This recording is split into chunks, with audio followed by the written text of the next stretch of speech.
Assalamualaikum warahmatullahi wabarakatuh. Waalaikumsalam warahmatullahi wabarakatuh. Gajinya mungkin kecil, tapi penghasilannya gede. Kan itu yang penting. Gaji dan penghasilan kan lain tuh. Boleh jadi gaji kecil, asal penghasilan gede, kan nikmat hidup itu. Nah, penghasilan ini ada yang bisa kita perkirakan. Bisa kita perkirakan. Misalnya gaji itu tadi. Kalau saya kerja, gaji saya begini. Ada rezeki yang masuk min haitsu la yahtasib. Tidak kita sangka-sangka. Tidak kita duga-duga. Tahu-tahu ada saja rezeki. Datang orang, bawa persoalan yang mendatangkan hasil. Sebab rezeki, jodoh, maut memang seperti bayangan. Kita uber-uber dia lari, kita diem dia diem. Kan gemes ini tuh. Bayang-bayang itu begitu. Kita kejar, dia lari. Rezeki juga begitu. Kita diem, dia diem. Setengah mati yang namanya rezeki kita cari, kita uber. Ngobek sampai ratusan bohong kita kerjain. Tapi memang belum waktunya, ya sulit untuk tembus. Tapi kadang-kadang giliran kita nongkrong di rumah, datang orang bawain rezeki. Itulah yang namanya rezeki. Tapi ini untuk orang yang bertakwa. Kalau tidak punya kredibilitas takwa, jangan lalu pakai ayat ini. Diberikan Allah dengan rezeki dengan jalan yang tidak disangka. Kan ada ayatnya dah, kita mah manteng aja di rumah dah. Ntar juga tuh rezeki datang. Ini fasilitas yang diberikan kepada orang yang wa may yattaqillah, bertakwa kepada Allah, yarzuqhu min haitsu la yahtasib, diberikan rezeki dengan cara yang tidak disangka-sangkanya. Maka kadar ketakwaan jangan membuat kita buruk sangka. Tuh orang ya nggak kemana-mana, duitnya ada aja. Kalau dia takwa, Allah berikan jalan keluar. Yang lantas ngelihat kiai orangnya ahli ibadah, ilmunya tinggi, akhlaknya luar biasa, takwanya tinggi, rezekinya lancar, lalu husnuzon nih kiai nggak kemana-mana, duitnya banyak, miara tuyul kali ini. Itu termasuk jaminan Allah yang masuk kategori min haitsu la yahtasib. Yang ketiga, yaj'al lahu min amrihi yusra, dimudahkan segala urusannya. Dimudahkan segala urusannya. Kemudian yang keempat, yukaffir anhu sayyiatihi wa yu'azzim lahu ajra, diampuni segala kesalahannya dan dibesarkan pahala kebaikan yang dikerjakannya. Al-Quranul Karim memberikan tuntunan dan ajaran kepada kita bahwa orang-orang yang memperoleh kemenangan itu tidak lain adalah orang-orang yang bertakwa. Hanyalah mereka yang bertakwa kepada Allah Subhanahu wa ta'ala pada akhirnya akan tampil sebagai pemenang. Lalu siapa orang yang bertakwa itu? Dijelaskan dalam awal-awal Al-Baqarah. Orang yang bertakwa yang akan meraih kemenangan, pertama, allazina yu'minuna bil ghaib, yaitu orang-orang yang beriman kepada yang gaib. Percaya bahwa ada alam yang gaib, alam yang abstrak, alam yang tidak bisa dijangkau oleh salah satu daripada panca indera kita. Mereka percaya dan beriman kepada adanya malaikat, beriman kepada adanya iblis dan jin, beriman kepada adanya alam kubur, beriman kepada adanya alam mahsyar, beriman kepada adanya alam akhirat, beriman kepada adanya surga dan neraka. Beriman bukan cuma sekedar beriman dalam ucapan bibir saja, tetapi beriman yang nilai iman itu mampu mewarnai gerak dan gaya hidupnya. Iman yang meresap sampai ke tulang sumsum, kemudian memberikan dampak positif di dalam kehidupan manusia. Alam kita tahu adalah sesuatu yang selain Allah, dan Allah bukanlah alam. Apapun namanya selain daripada Allah itu adalah alam. Alam pada hakikatnya terbagi menjadi dua. Ada alam syahadah, alam nyata, alam konkret, alam yang bisa dijangkau oleh salah satu indera kita. Kemudian ada alam ghaib, alam yang tidak bisa dijangkau oleh panca indera kita. Alam metafisika, alam abstrak, alam yang wajib kita imani keberadaannya. Kita percaya bahwa malaikat itu ada. Kita percaya kepada jin, bahwa jin itu ada. Kita percaya kepada adanya iblis dan setan. Bukan percaya kepada iblis dan setannya, percaya bahwa iblis dan setan itu ada. Itu termasuk salah satu daripada sifat orang yang bertakwa kepada Allah. Saudara-saudara kaum muslimin rahimakumullah, kecenderungan pembangunan yang lebih bersifat materialistis biasanya menggeser aspek kehidupan rohani. Orang berpikir empiri, dan dalam pola pikir yang demikian maka alam gaib tidak lagi mendapat perhatian. Aspek kehidupan yang bersifat rohaniah malah mulai ditinggalkan. Akibatnya terjadilah kepincangan di dalam kehidupan kita. Pernah ada satu pengalaman pribadi dalam perjalanan kembali ke tanah air. Dalam pesawat di sebelah kanan saya duduklah seorang Jerman namanya Heiner Simonsen. Iseng saya ajak kenalan, saya ajak ngobrol, saya tanya dia. Saya bilang, Mas Heiner ini, kalau pesawat yang kita tumpangi ini jatuh ke bawah, kira-kira apa yang bakal terjadi, Mas? Dia bilang, kita semua akan mati.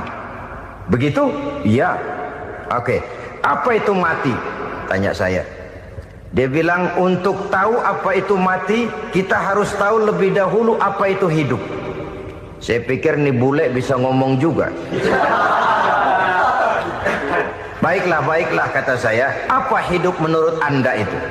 Oh, hidup itu dia bilang, kalau seluruh anggota badan kita bekerja secara normal, paru-paru memompa darah secara normal, jantung berdetak secara normal, sel-sel tubuh bekerja secara fit, dan organisme tubuh hanya mau bekerja secara normal, dia bilang, kalau kita memberi makan yang cukup, menu yang teratur, dan gizi yang lengkap. Saya bilang, kesimpulannya apa, Ner? Dia jawab, hidup adalah dari tangan ke mulut.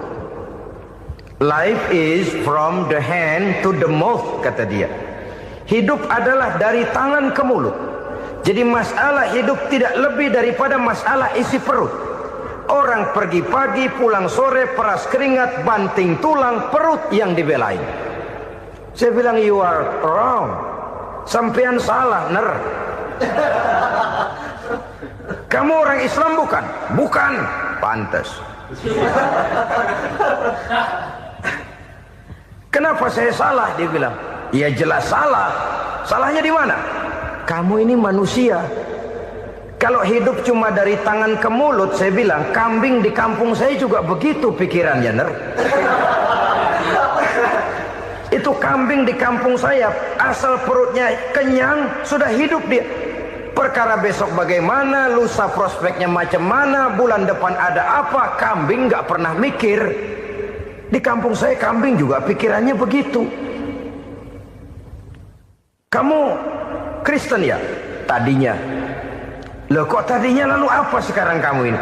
Dia bilang, sekarang saya netral. Saya tidak beragama, tapi saya percaya kepada Tuhan sebagai pencipta alam. Saya ingat benar dia bilang, I haven't any religious, but I believe to God as the creator of the world. Kenapa bisa netral begitu, Ner? Habis saya bingung katanya.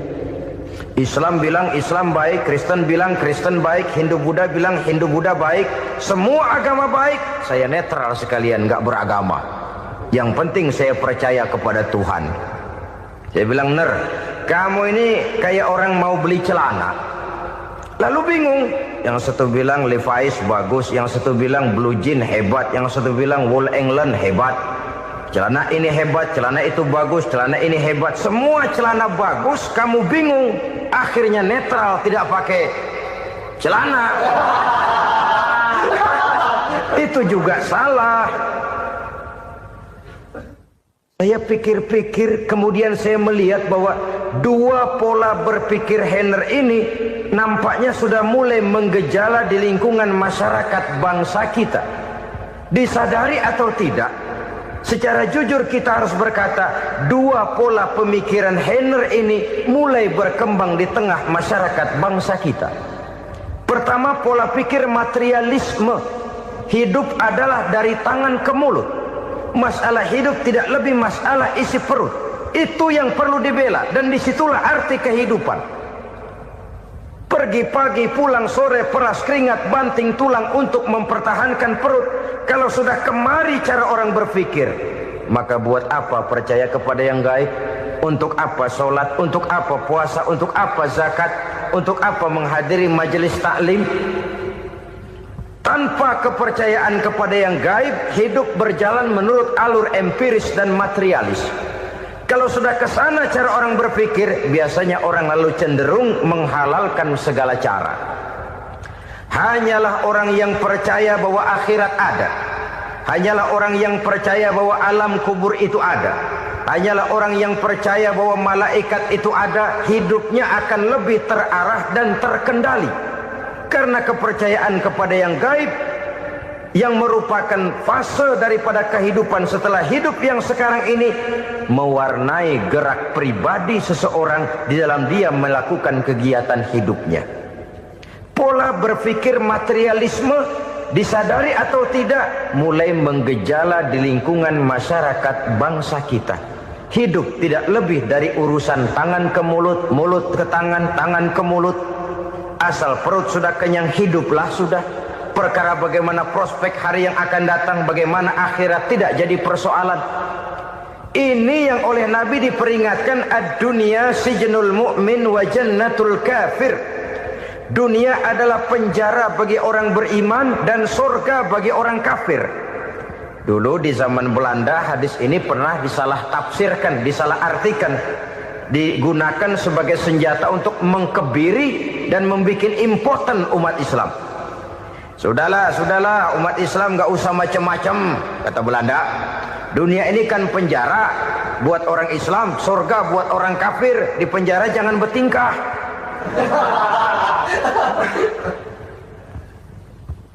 Pengertiannya tidak begitu. Dunia adalah penjara bagi orang mukmin. Artinya dalam kehidupan dunia seorang mukmin tidak bebas memperturutkan hawa nafsunya. Di penjara hawa nafsunya itu. Sebaliknya surga bagi orang-orang kafir. Buat orang kafir surgalah dunia ini. Mereka bebas memperturutkan hawa nafsunya. Dilarang tidak terlarang, dicegah pun tidak tercegah. Mereka hidup menurut alur bisikan nafsu mereka sendiri. Kemudian bila ajal datang, maut merenggut nyawa, selesailah surganya sampai di situ. Maka bagi orang-orang yang tidak percaya kepada adanya akhirat, kepada adanya alam gaib, surganya sebatas umurnya. Sekali lagi, surganya sebatas umurnya. Bila umur selesai, ajal pun datang merenggut nyawa, selesailah sudah surganya sampai di situ. Alangkah pendeknya perjalanan orang-orang yang tidak percaya kepada alam gaib ini. Bagi kita mukmin, jikalau kita mampu memenjarakan hawa nafsu, kita bisa bahagia di dunia ini. Dan Islam memang tidak menyuruh kita sengsara di dunia. Raih dunia, kejar dunia, gapai dunia sebagai alat untuk mencapai kebahagiaan di akhirat nanti. Hidup adalah satu perjalanan panjang yang terbentang sejak kita terlahir dari alam rahim sampai kepada alam akhirat nanti. Andai kata kita gagal meraih kebahagiaan di dunia, toh kita masih punya akhirat. Tapi jangan jadi dalil yang melemahkan semangat. Biarin dah kita di dunia kebelangsak, yang penting akhirat. akhirnya dunia benar-benar kebelangsang. Bagaimana dunia ini bisa kita raih, dan bagaimana meraih dunia untuk menunjang kepentingan akhirat nanti. Yang kedua, dari pikiran Heiner yang saya lihat menggejala di lingkungan masyarakat bangsa kita, timbulnya manusia-manusia netral. Seolah-olah Tuhan yes, agama no. Sama Tuhan percaya, agama ogah. Tuhan ngangguk, giliran agama godeng.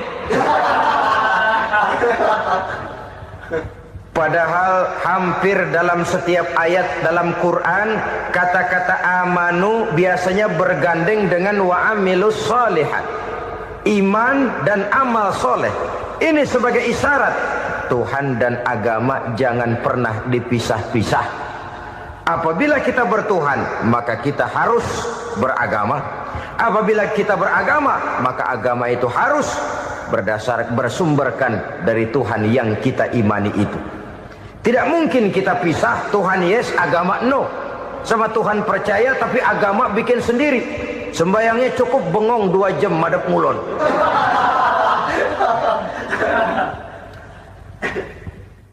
Saudara-saudara kaum muslimin rahimakumullah. Jadi dengan demikian, agama yang kita akui merupakan unsur mutlak di dalam pembangunan sekarang ini, merupakan bagian dari kehidupan yang menuntun kita bahwa di balik alam nyata ini, di balik alam syahadah ini ada alam gaib. Dan mudabbir, murabbi, yang mengatur, yang menguasai, yang memelihara baik dia alam nyata, baik dia alam gaib, tidak lain adalah Allah Subhanahu wa taala. Di sana ada satu super power, satu maha kekuatan yang kita perlu bersandar kepadanya. Sebagai makhluk nyata yang hidup di alam nyata, berbuatlah secara nyata sebagaimana harusnya kita berbuat. Karena Islam jelas bukan agamanya orang pemalas. Islam jelas bukan agamanya orang yang mengajarkan setelah selesai sholat boleh duduk, nggelenggem ayam-ayam, ndelohom, menghitung bintang di langit sambil menunggu keajaiban. Tidak. Islam adalah agama yang mengajarkan apabila sholat sudah selesai kamu kerjakan, bertebaranlah di permukaan bumi, cari karunia Tuhanmu. Jangan hidup berpangku tangan menunggu keajaiban, karena hidup bukan undian. Jangan berharap untung besar tanpa mau peras keringat. Tapi di sebalik itu toh kita juga harus yakin bahwa di sisi usaha nyata yang kita lakukan ada satu super power, satu maha kekuatan gaib yang menentukan berhasil dan tidaknya usaha kita. Kepercayaan kepada hal semacam inilah yang mendorong kita untuk mempunyai sandaran vertikal, agar jikalau usaha ini berhasil, kita tidak lupa diri dan lupa daratan. Jikalau usaha ini gagal, kita tidak putus asa dan buruk sangka, tidak cuplik pandangan dan sempit hati, tapi mampu melihat persoalan dengan kacamata putih sambil husnuzon kepada Allah Subhanahu wa ta'ala. Kita percaya malaikat itu ada. Ada yang namanya raqib dan atid, mengawasi gerak hidup kita sampai kepada gerak hati kita. Ini memberikan sugesti agar kita berhati-hati, tidak sejengkal tanah pun kita bisa berlindung dari pengawasan raqib dan atid. Ada munkar nakir yang akan menyoal kita di alam kubur. Ada malaikat Malik, penjaga neraka. Ada malaikat Ridwan yang menjaga surga. Kita percaya kepada adanya jin, kita percaya kepada adanya setan, iblis. Percaya kepada adanya, bukan mempercayai si setan, si iblis lalu menjadikannya sebagai teman. Tidak. Percaya bahwa mereka itu ada dan merupakan makhluk Allah yang gaib, yang diciptakan Allah Azza wa Jalla. Kepercayaan kepada alam gaib memberikan motivasi terhadap gerak lahir manusia, sehingga dengan motivasi kepercayaan kepada yang gaib, gerak lahir jadi lebih terarah, jadi lebih terpelihara. Pernah seseorang bertanya, "Pak, apakah adanya akhirat bisa dibuktikan secara ilmiah?" Saya bilang tidak bisa, tidak bisa. Kenapa? Karena yang berangkat nggak pernah pulang kemari lagi. Kalau dia pulang kemari bisa kita tanya bagaimana enak di sono.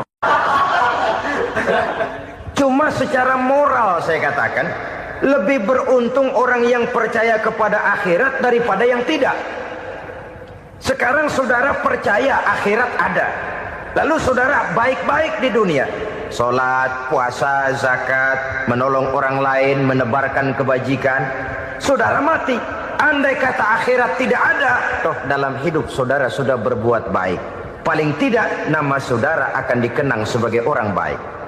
Sebaliknya, saudara percaya, kata saya, bahwa akhirat tidak ada, lalu hidup semau-maunya, tenggelam dalam maksiat dan munkarat, menentang Allah, tidak mau ruku dan sujud.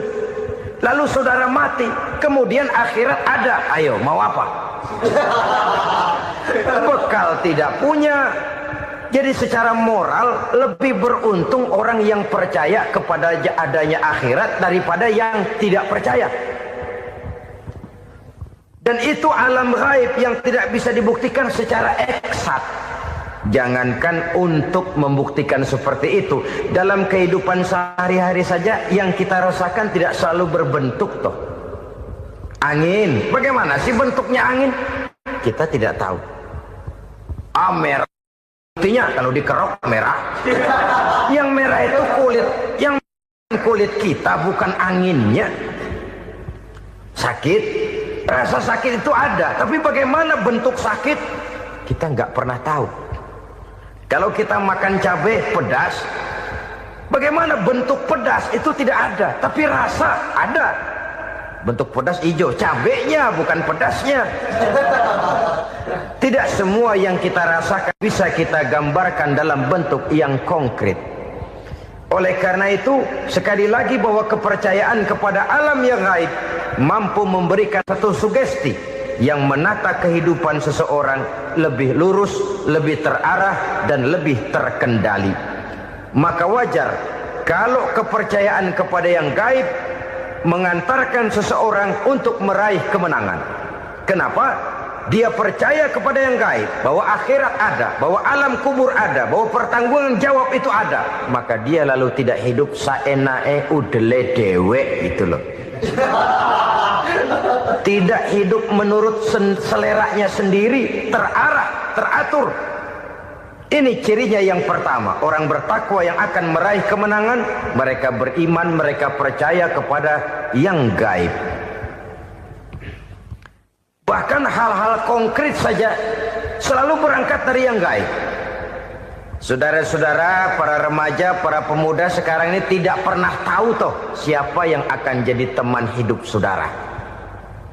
Kita bisa saja ngerancang, mentargetkan, tapi toh akhirnya yang namanya jodoh bukan kekuasaan kita. Rezeki di luar kemampuan kita. Begitu juga ajal. Maut, jodoh, ajal adalah contoh-contoh konkret bahwa pada akhirnya yang gaiblah yang menentukan. Bertahun-tahun ngelancong, emang jodoh seret, nggak jadi.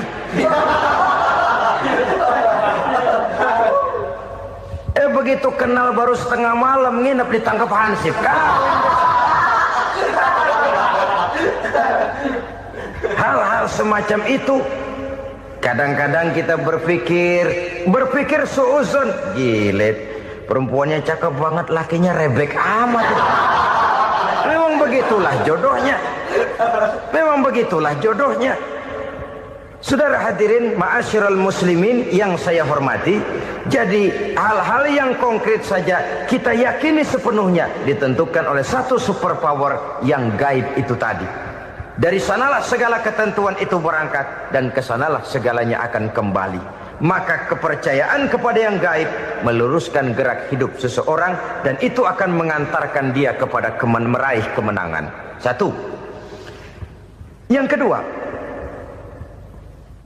wa yuqimuna shalah.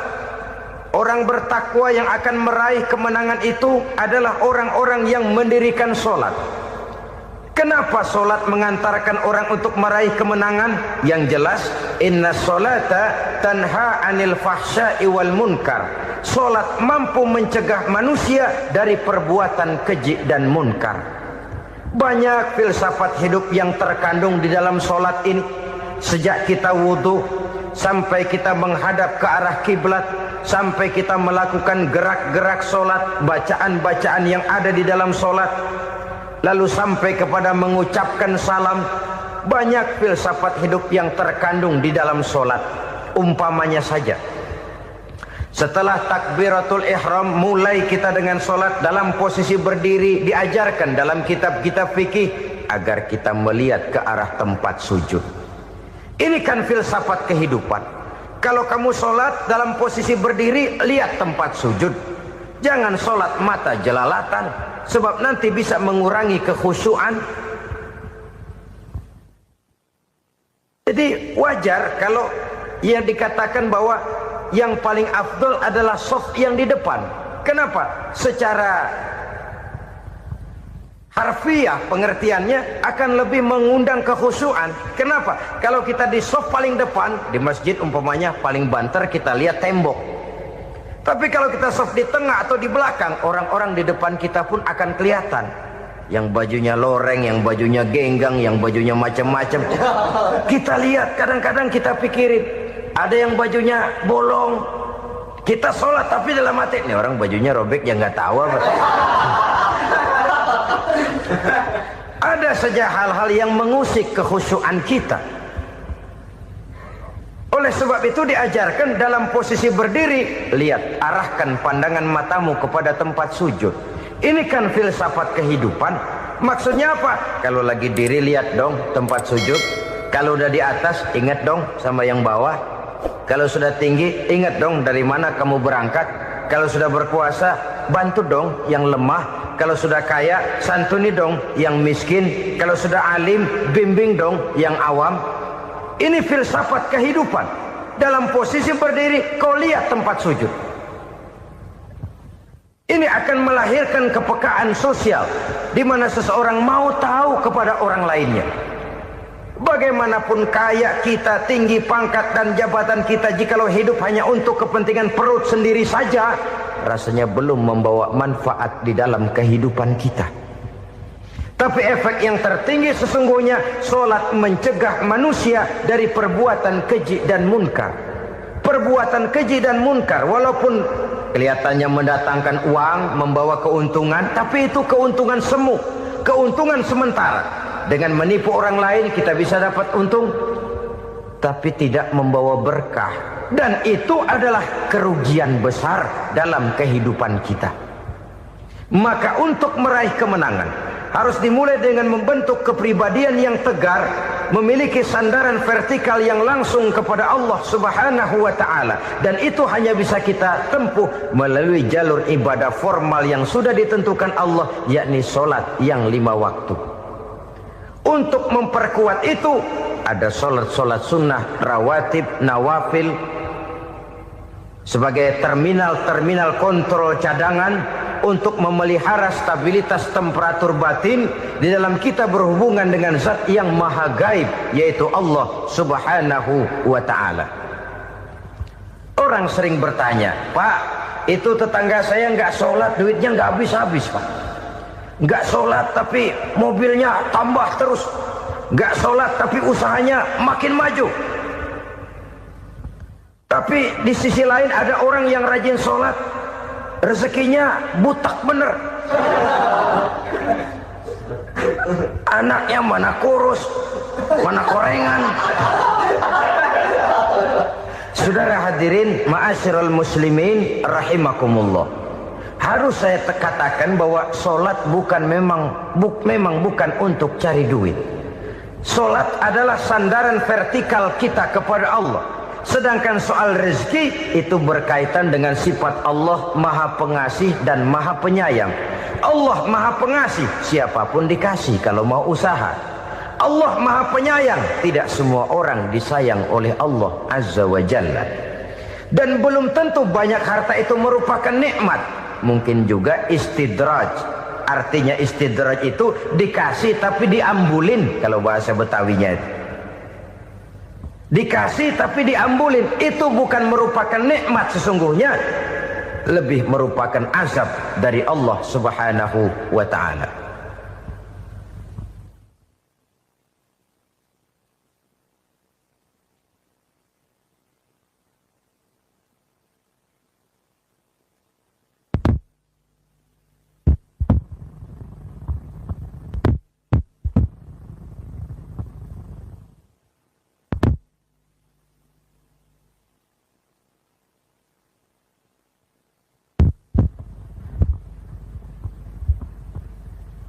agama, mempunyai sistem sholat.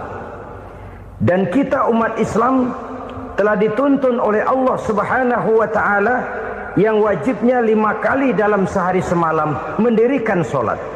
Dan itu tentu berada dalam jangkauan kemampuan manusia. Pada awalnya barangkali kita memang merasa sholat itu satu kewajiban. Tapi semakin kita hayati makna, manfaat dan filsafat yang terkandung di dalam ajaran sholat, semakin sampai kita kepada keyakinan bahwa sholat adalah keperluan kita. Sehingga pada waktu tertentu dinilai puncaknya, kita tidak lagi akan berkata saya wajib sholat, tapi kita akan berkata saya perlu sholat. Kalau kita sudah merasakan itu adalah keperluan kita, nah di sanalah kita baru akan merasakan ruginya kalau hal itu tidak kita laksanakan. Sepanjang kita masih berkata saya wajib sholat, kita akan lebih merasakan dia sebagai beban ketimbang sebagai keperluan. Yang jelas Allah tidak memerlukan ibadah yang kita laksanakan ini. Dengan kata lain, andai kata satu dunia penuh ini orang tidak ada yang sholat satu pun, Allah tidak akan turun dari jabatan Tuhan. Jangan lalu berpikir kalau kita ngambek se-RW kagak sembahyang Tuhan tekor kali ini ya. Tentu tidak.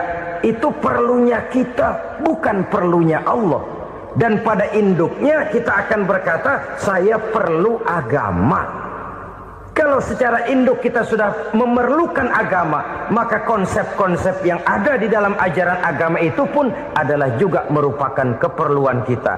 Baik dia bernama sholat, baik dia bernama puasa, baik dia bernama zakat, baik dia bernama haji, seluruhnya adalah keperluan kita.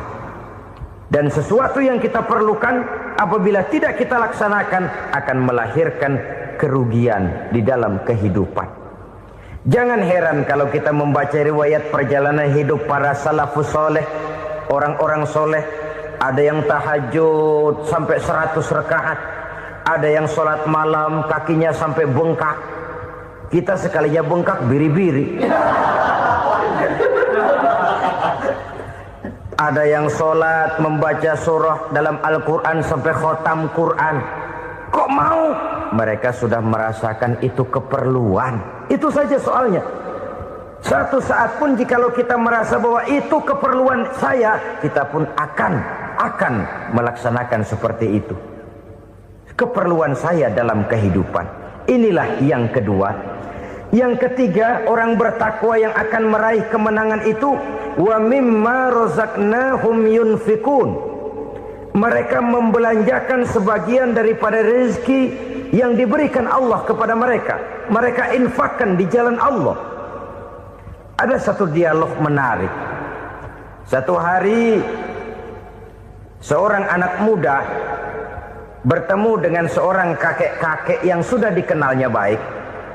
Bertanyalah anak muda ini, "Kek, umur kakek berapa tahun?" 15 tahun, kata si kakek. "Anak kakek berapa orang?" 1. "Harta kakek berapa banyak?" 15 juta. Si anak muda ini bengong. Lalu protes, "Kok kakek bohongin saya?" "Kenapa?" "Saya tahu umur kakek 70 tahun. Kenapa ngaku 15? Saya tahu anak kakek 5. Kenapa bilang 1? Saya tahu kakek miliuner, miliaran uang kakek. Kenapa ngaku cuma 15 juta? Begini, kata si kakek tadi. Benar, umur saya 70 tahun.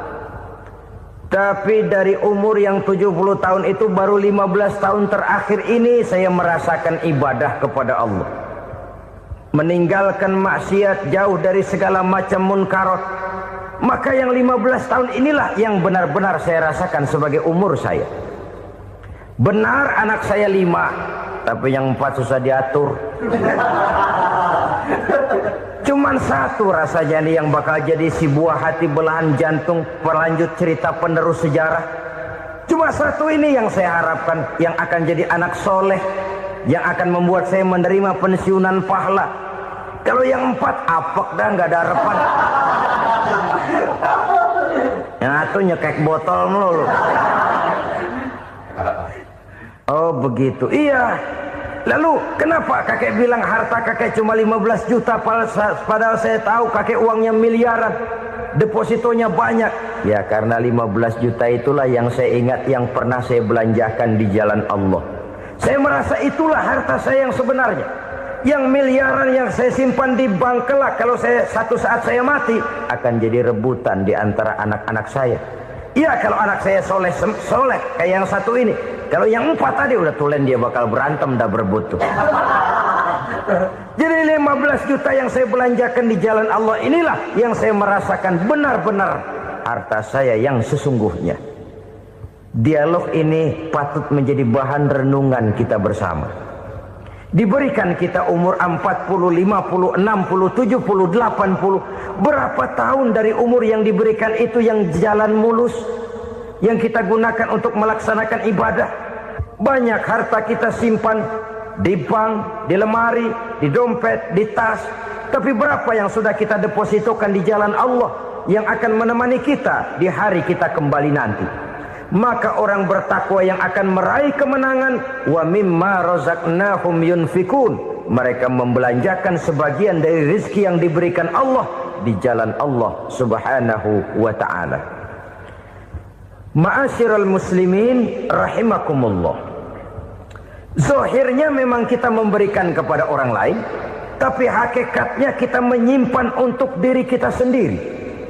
Kita memberikan kepada yatim piatu 25.000. Zahirnya kita memberikan si yatim, hakikatnya kan kita cuma nyimpan.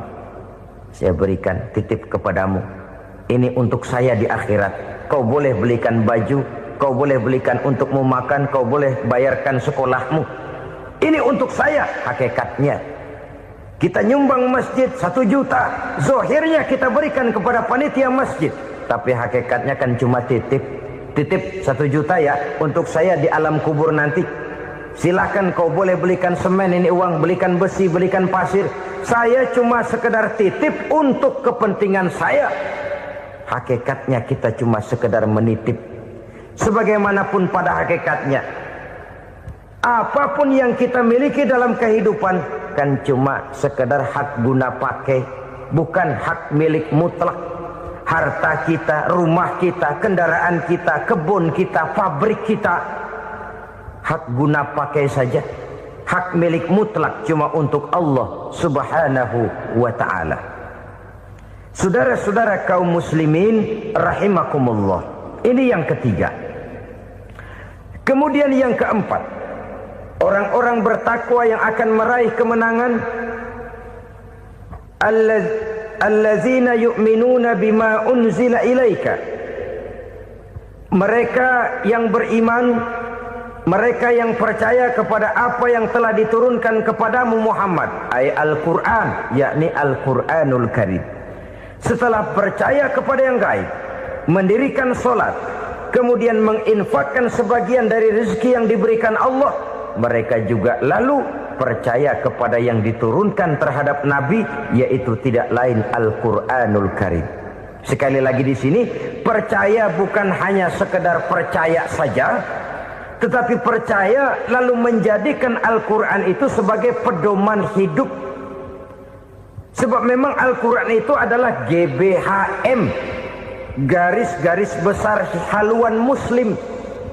Apa yang harus kita lakukan, apa yang harus tidak kita lakukan, bagaimana mestinya kita bertingkah laku dan berbuat, seluruhnya tercantum di dalam Al-Quranul Karim.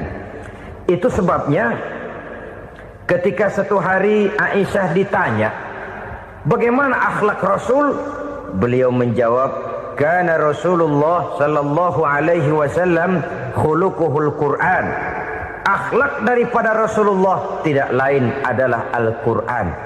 Jawaban simpel ini memberikan gambaran bahwa keseluruhan daripada konsepsi Quran sudah diterjemahkan dalam kehidupan Rasulullah Sallallahu Alaihi Wasallam. Karena kita tahu akhlak adalah keseluruhan dari gerak hidup manusia. Sejak ia berpribadi, berumah tangga, bertetangga, bermasyarakat, sampai kepada berbangsa dan bernegara, Al-Quran tetap memberikan sentuhan nilainya. Oleh karenanya, orang-orang yang bertakwa adalah orang-orang yang menjadikan Al-Quran sebagai pedoman dalam kehidupannya. Dan kita yakini Al-Quran diturunkan kepada Nabi Muhammad bukan merupakan produk Nabi Muhammad. Isi dan redaksinya langsung dari Allah Subhanahu wa ta'ala.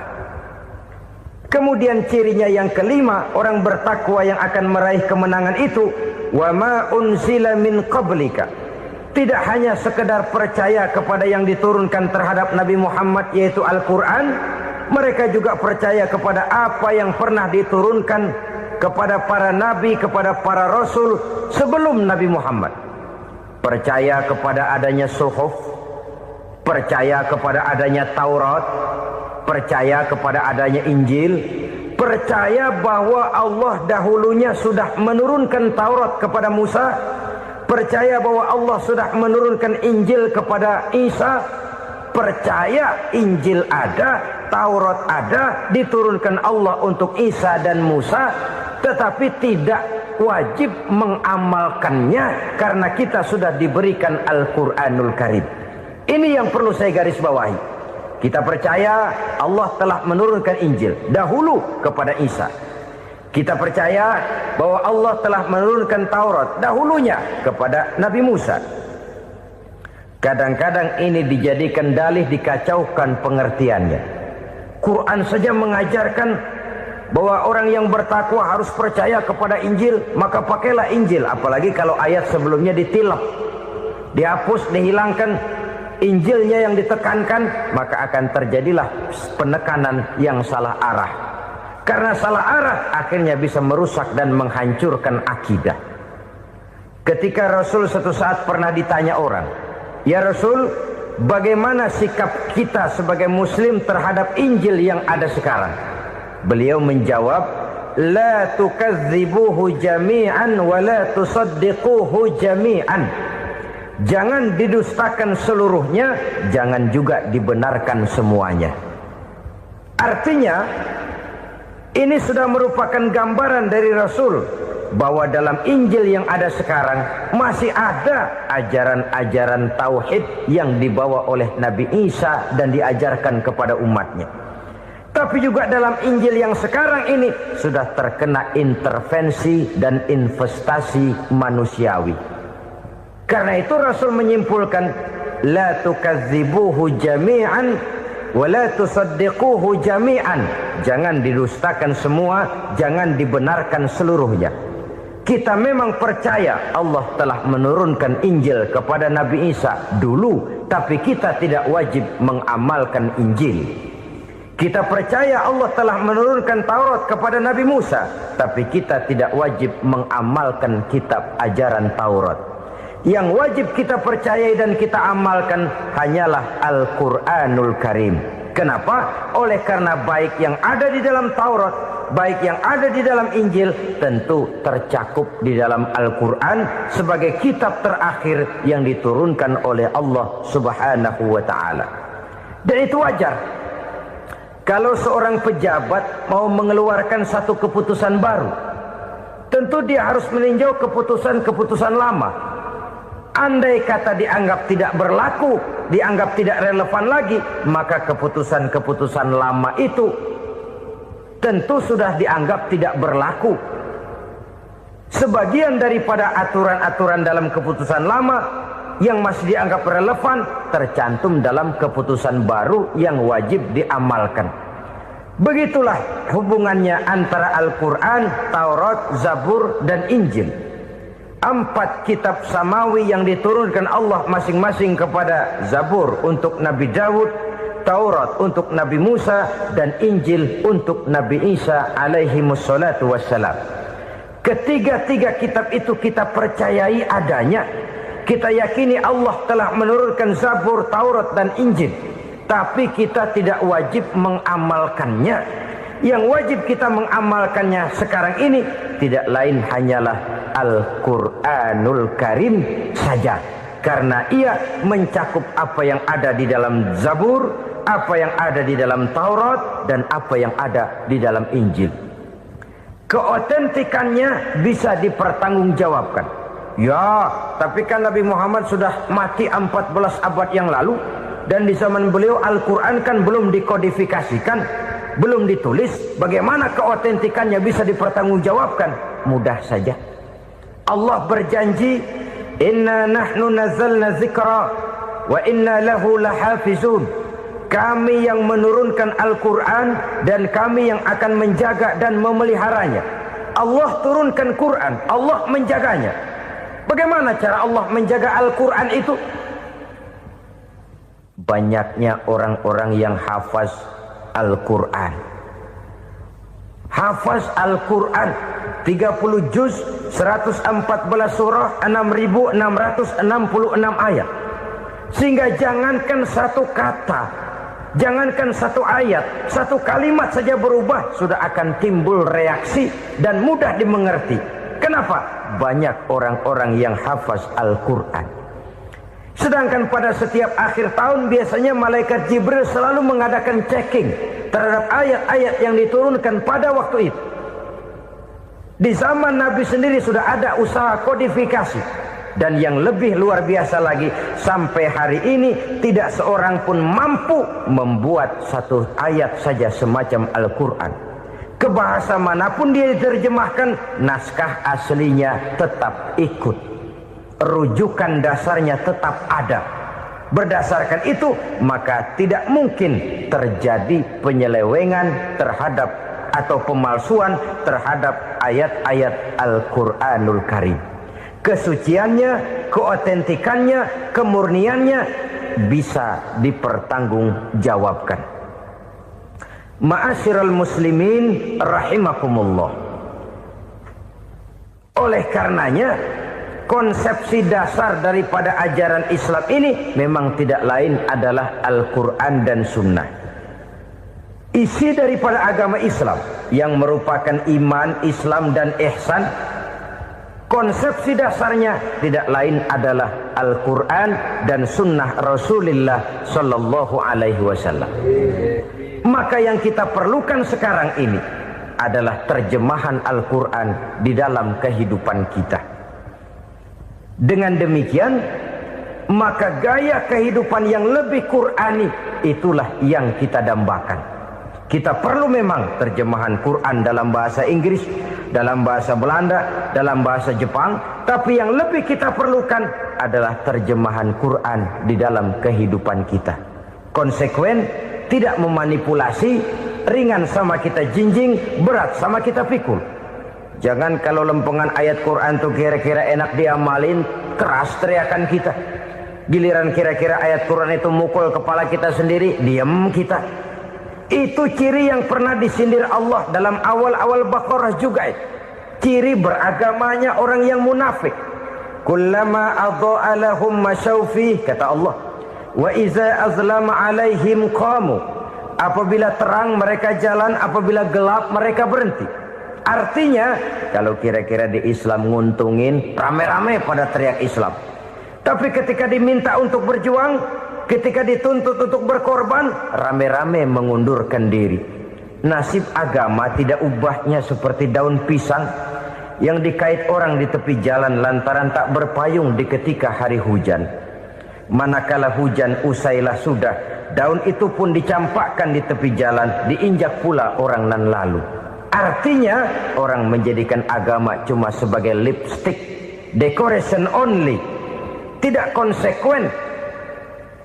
Hanya pada saat-saat kelihatannya Islam membawa keuntungan, rame-rame orang teriak-teriak tentang Islam. Tapi jikalau diminta berjuang, jikalau dituntut untuk berkorban, biasanya rame-rame juga mengundurkan diri. Jangan heran kalau mayoritas hitungan kita, tapi minoritas peranan kita. Kuantitas kita dalam jumlah, tapi dalam kualitas kita lebih sering jadi penonton daripada jadi pemain. Padahal itu sangat tidak boleh terjadi. Umat Islam di Indonesia harus bangkit. Umat Islam di Indonesia harus sadar akan keberadaannya. Tidak boleh hanya jadi penonton berpangku tangan. Karena memang agama kita juga mengajarkan untuk konsekuen di dalam menjabarkan ajaran-ajaran daripada agama kita. Kita sering jatuh menjadi umat yang lemah oleh karena kita ini tidak pandai menggalang kebersamaan yang diakibatkan tidak konsekuennya kita. Diistilahkan bahwa umat Islam di dalam menggalang kebersamaannya itu harus seperti orang main sepak bola. Saudara-saudara kan tahu orang main sepak bola itu. Orang main sepak bola, kalau pertandingan belum dimulai sih silakan saja kumpul di luar lapangan, atur strategi yang baik. Tapi kalau pertandingan sudah dimulai, turun ke lapangan hijau, jangan kumpul terus. Ada sepak bola gotong royong, mundur-mundur rame-rame, depan ke depan kumpul melulu mainnya. Kalah. Orang main sepak bola itu ya harus ada penyerang tengah, harus ada penjaga gawang, harus ada strikernya, harus ada kiri luarnya, kanan dalamnya yang jadi backnya. Posisi boleh bermacam-macam, tapi yang penting saling ngoper untuk menggolkan gawang lawan. Begitulah umat Islam ini. Boleh ada yang jadi pejabat, boleh ada yang jadi pengusaha, boleh ada yang jadi petani, silakan ada yang jadi seniman, ada yang jadi penyair, ada yang jadi artis sekalipun. Tapi kalau sudah berhasil menguasai bola, jangan lupa operannya. Operan itu yang langka. Kita ini muslim kadang-kadang kalau sudah memegang menguasai bola, kalau belum mau mampus, belum mau ngoper. Nanti kalau sudah nggak punya bola, baru mau ngoper. Kalau sudah dengar-dengar mau dekat pensiun, baru mau jihad, baru mau berjuang, baru mau ngurus pesantren. Tanda tangan sudah tidak laku, memo sudah tidak dihargai, baru mau berjuang. Kemarin kemana mas? Kita tidak pandai memanfaatkan posisi. Dengan kata lain, kalau kembali kepada persoalan kita, konsekuensi kita terhadap agama yang kita anut ini belum ideal. Kita masih lebih sering berislam ini pada saat-saat yang menurut perhitungan kita membawa keuntungan. Tapi kalau diminta berjuang, dituntut berkorban, yang itu pun hakikatnya adalah untuk kepentingan kita juga. Allah tidak pernah menuntut kita untuk jihad bagi kepentingan Allah, itu tidak. Berjuang menegakkan agama Allah, apakah untuk kepentingan Allah? Tidak. Untuk kepentingan kita. Sebab nilai-nilai jihad itu pada akhirnya akan membawa kita kepada suatu kebahagiaan. Setidaknya kalau tidak di dunia, tentu di akhirat sebagai syahid. Oleh karena itu, pada bagian akhir ini saya ingin mengajak, marilah kita konsekuen. Sekali kita berkitabkan Al-Quranul Karim, mari dia kita jadikan pedoman. Jangan cuma kita jadikan sebagai penghias dinding, pelengkap rumah, bahwa di rumah kita ada Al-Quran, tapi yang baca kecoa. Habis pada bolong tuh Quran. Yang penting kan punya Quran. Ditaruh di pintu rumah. Biar apa? Biar kuntilanak kagak masuk katanya. Ya apa itu nasib Quran, cuma kerjanya jaga pintu, ngusir kuntilanak, ngusir memedi. Bagaimana kita hidup menurut tuntunan Al-Quran? Kadang-kadang tidak pernah menjadi masalah bagi kita. Maka bagaimanakah Al-Quran akan mungkin membawa keberkahan dalam hidup kalau ajarannya kita injak-injak dalam keseharian kita? Mewujudkan gaya hidup yang lebih Qur'ani, itulah yang akan kita rintis di dalam kehidupan kita. Bertahap, step by step, menurut kemampuan yang ada pada kita. Jika jalan ini tidak bisa kita selesaikan, percayalah akan ada generasi penerus yang akan melanjutkan usaha dan cita-cita mulia itu. Jadi percaya kepada Taurat, percaya kepada Injil, sekadar percaya Allah dahulunya sudah menurunkan itu. Tapi kita tidak wajib mengamalkannya. Kenapa? Generasi Injil masa berlakunya sudah kedaluarsa. Taurat masa berlakunya sudah kedaluarsa. Injil pernah berlaku untuk orang Nasrani di zaman Nabi Isa. Taurat pernah berlaku untuk orang Yahudi di zaman Nabi Musa.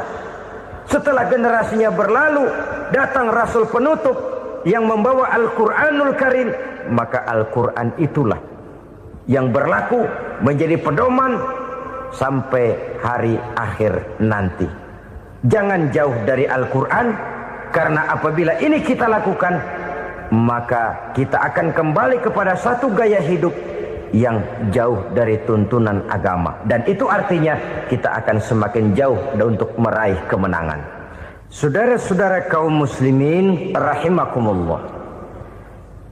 Yang keenam, yang terakhir, orang-orang bertakwa yang akan meraih kemenangan itu wabil akhirati hum yuqinun. Mereka percaya, mereka yakin seyakin-yakinnya akan adanya hari akhir, di mana seseorang akan mempertanggungjawabkan seluruh perbuatannya di dalam hidup ini. Dan tidak ada satu perbuatan yang bagaimana kecilnya sekalipun yang tersembunyi dalam pandangan manusia yang tidak akan dibukakan persoalannya di mahkamah Qadi Rabbul Jalil di akhirat nanti. Itulah sebabnya maka percaya kepada akhirat disebut secara khusus. Padahal di awal tadi sudah dijelaskan yu'minuna bil ghaib, percaya kepada alam gaib, dan alam gaib ini termasuk akhirat. Kenapa pada bagian akhir disebut lagi akhirat?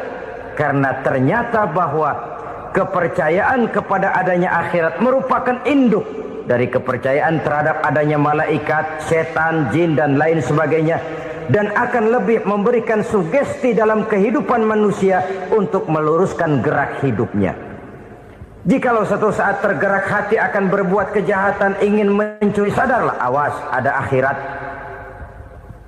Sebab kalau kita cuma teriak awas ada polisi, itu cuma tertunda sementara, begitu polisi meleng embat.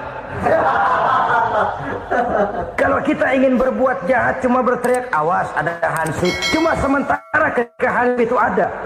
Tapi kalau ceritanya awas ada akhirat, mau menyeleweng awas ada akhirat, mau berjudi awas ada akhirat, mau mencuri awas ada akhirat. Keyakinan yang akan meluruskan gerak hidup manusia sehingga gerak itu jadi lebih terarah dan terkontrol, tidak merugikan baik diri sendiri, lebih-lebih orang lain. Ternyata bahwa kepercayaan kepadanya adanya hari akhirat sanggup menjadi sumber daya kontrol dari kehidupan manusia, sehingga ia tidak terjebak dalam perbuatan maksiat dan munkarat.